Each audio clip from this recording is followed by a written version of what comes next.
يا صباح الفل. النهاردة هنعمل مع بعض شوية قراقيش كده حلوين، وهنعملهم بالزيت. حاجة اقتصادية كده، ولا هندخل فيهم لبن ولا سمنة ولا اي حاجة، وهيطلعوا احلى من البسكوت. وهنعمل كعب غزال اللي هو المنين بطريقة حلوة وسهلة خالص. يلا بينا نشوف هنعمله ازاي. في البداية هنا هنحضر العجينة. معايا كيلو دقيق، وحطيت رشة ملح، وحط 3 معالق سكر ناعم، و3 معالق نشا، و3 معالق كبار. بنعاير بالمعلقة الكبيرة. معايا 3 معالق وهحط كمان رشة ملح، واقلب الدقيق كويس. بعد ما حطينا كل المكونات عليه، هعمل حفرة كده، وهبدأ بقى احط كوبايتين زيت. ادي اول كوباية، وبعدين املى الكوباية التانية واضيفها بالشكل ده. كوبايتين كاملين زيت على كيلو الدقيق، وهخلطهم كويس. وهبس بقى، افضل ابس في الدقيق مع الزيت. اتعامل معاه كأني بعمل كحك بسكر. هدعكه كويس جدا، وهدخل الزيت في كل الدقيق، ولازم اقعد 10 دقايق اخلط الدقيق بالزيت كويس جدا جدا. وكل ما بس العجينة كتير بالشكل ده، هتديني نتيجة حلوة جدا، وهتطلع القراقيش ناعمة كأنها بسكوت مش قراقيش. وامشوا على الخطوات دي وهتشوفوا النتيجة حلوة جدا. هبتدي بقى. معايا كوبايتين مية دافيين، ولازم تكون المية دافية عشان الخميرة تشتغل معانا. وهعجن كويس. في البداية هتشد معايا العجينة. كل ما احط شوية مية هلاقيها نشفت معايا شوية. ما تقلقوش. في الاخر لما نخلص كوبايتين المية هتديني نتيجة حلوة جدا، وهتبقى العجينة طرية معايا. وهكمل عجين برضو. لسه محتاجة معايا مية تاني. هكمل باقي الكوبايتين، وبعجن كويس. ولازم ادخل المية في العجين كويس شوية بشوية. زي ما قلت لكم هنا خدت معايا كوبايتين بالظبط. شايفين العجينة اتلمت بعد الكوبايتين، بقت عجينة حلوة ازاي، وطرية وجميلة ومش مشققة بالشكل ده. بعد ما خلصت العجينة سبتها 10 دقايق ترتاح. مش هنسيبها تخمر، هتخمر بعد ما نشكلها. هاخد قطعة من العجينة وابتدي اعملها رول، وبعد كده افردها. هجيب النشابة وافردها بيها، واقطعها قطع صغيرة.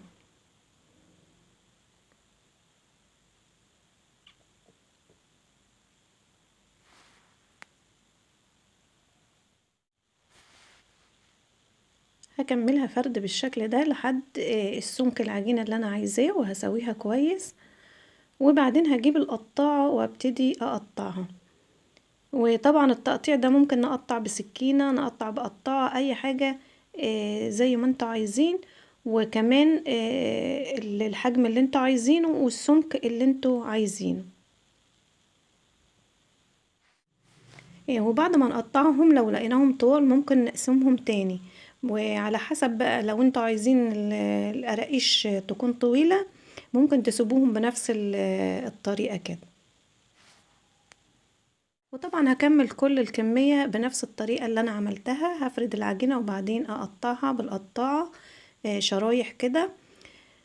ولما نيجي بقى من نفس العجينة هنعمل المنين اللي هو كعب الغزال.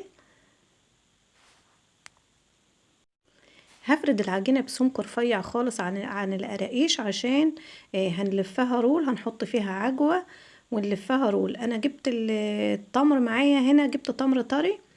ممكن تحطوا عجوة. وحطيت شلت منه النوى، وحطيت عليه معلقة زيت ومعلقة قرفة. وممكن تستغنوا عن القرفة لو مش بتحبوها. وعجنته كويس لحد ما نعم معايا وبقى زي العجوة. بجيب قطعة وافردها على قد العجينة اللي انا فردتها عشان نلفها رول.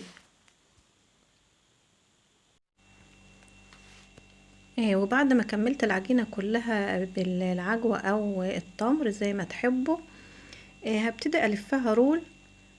الفها كويس، واجي في الاخر اضم العجينة على بعض عشان ما تفكش معايا. اقفلها حلو. وممكن حسب ما تحبوا حجم الرول، ممكن تعملوه تخين وممكن تعملوه رفيع على حسب تقطيع العجينة زي ما تحبوا تقطعوه. باجي في الاخر كده اضم العجينة على بعضها واضغطها كويس، وبعدين هجيب سكينة او قطاعة وابتدي اقطعها رولات صغيرة. بس قبل ما اقطعها بجيب معايا معلقتين سمسم، بحط عليهم نص معلقة مية واحط فيهم الرول كده عشان المية على السمسم عشان يمسك في العجينة. وبعد ما لفيت الرول كويس وغطيته بالسمسم، هجيب قطاعة او سكينة وابتدي اقطع العجينة بالشكل اللي انتوا شايفينه ده، قطع صغيرة او قطع كبيرة زي ما تحبوا، بس في القطعة الصغيرة بيبقى شكلها حلو. بعد ما خلصتهم تقطيع هرصه في الصينية واسيبها تخمر بقى نص ساعة، وبعدين نخبزها في فرن على درجة حرارة 180. وده شكلهم بعد ما عدى عليهم نص ساعة وخمروا كده. هبتدي بقى اخبزهم في فرن درجة حرارة 180 درجة. وهنا بعد ما طلعوا من الفرن شايفين شكلهم حلو ازاي، مستويين واخدين راحتهم في السوا فوق وتحت. وبكده نكون خلصنا وصفتنا النهاردة.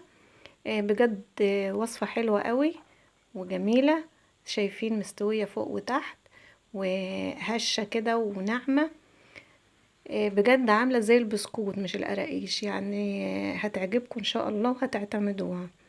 جربوها مش هتندموا، بس مش على الطريقة والخطوات بالظبط هيطلع معاكم عامل زي البسكوت. شايفين هش وجميل ازاي.